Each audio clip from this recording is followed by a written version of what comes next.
El templo de Jerusalén constituía el centro de la vida de los judíos.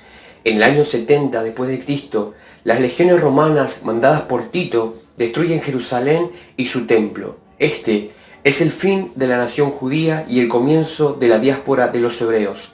Hoy veremos la destrucción del segundo templo en el año 70 después de Cristo. Bienvenidos a mi canal.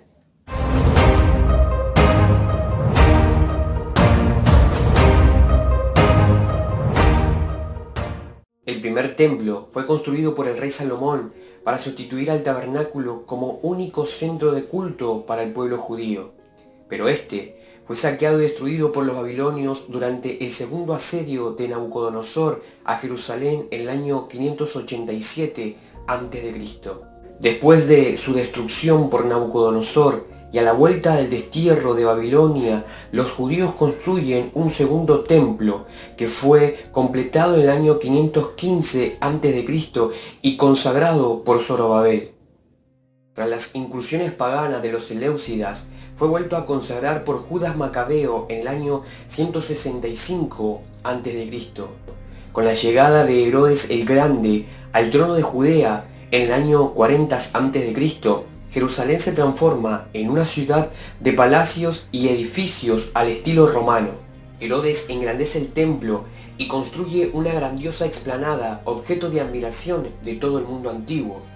Reconstruido y ampliado, el templo fue a su vez destruido por las tropas romanas al mando de Tito en el año 70 después de Cristo, en el sitio de Jerusalén durante la revuelta de los Zelotes. Su principal vestigio es el Muro de las Lamentaciones, también conocido como Muro Occidental. Durante el periodo del Segundo Templo, los judíos controlaban Jerusalén y el monte del templo, pero política y económicamente eran súbditos de diversos imperios foráneos. El creciente enojo contra la supresión romana de la vida judía condujo a violencias esporádicas que culminaron en una revuelta general en el año 66 después de Cristo, cuando los judíos levantados en Galilea se enfrentaron a su derrota.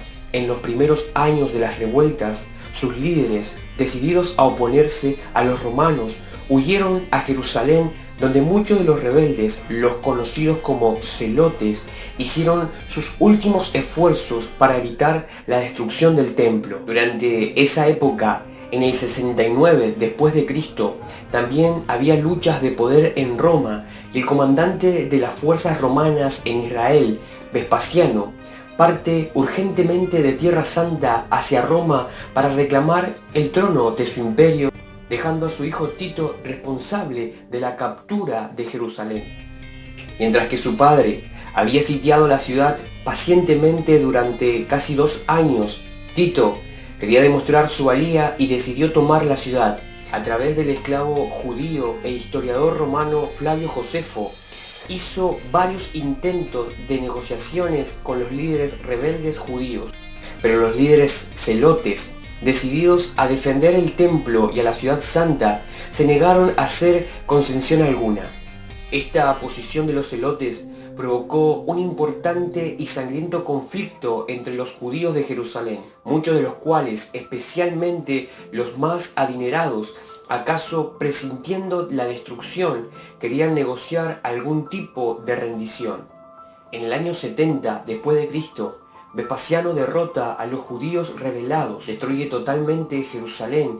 Poco después, en el año 73 después de Cristo, derrota su última posición en Masada, donde se habían refugiado los pocos judíos que sobreviven a la destrucción de Jerusalén. Aunque se debate si Tito dio la orden, las legiones de Tito hicieron que Jerusalén cayese pasto de las llamas, derribaron la triple muralla y destruyeron y macillaron el segundo templo de los judíos.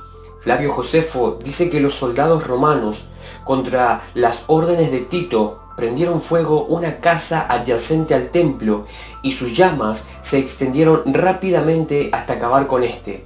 Otros historiadores sugieren que el relato de Josefo es producto de una revisión provocada por Tito para lavar su imagen. Al mismo tiempo, los romanos arrasaron completamente los alrededores de Jerusalén en un radio de 18 kilómetros, convirtiéndolos en un desierto calcáreo que aún subsiste. Además, para construir su torre de asalto y sus catapultas, Tito había ordenado la tala de los árboles hasta 10 kilómetros alrededor de Jerusalén.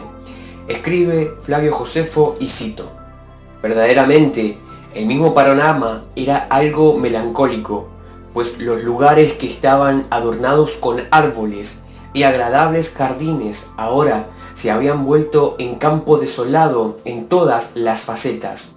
Sus árboles habían sido todos talados.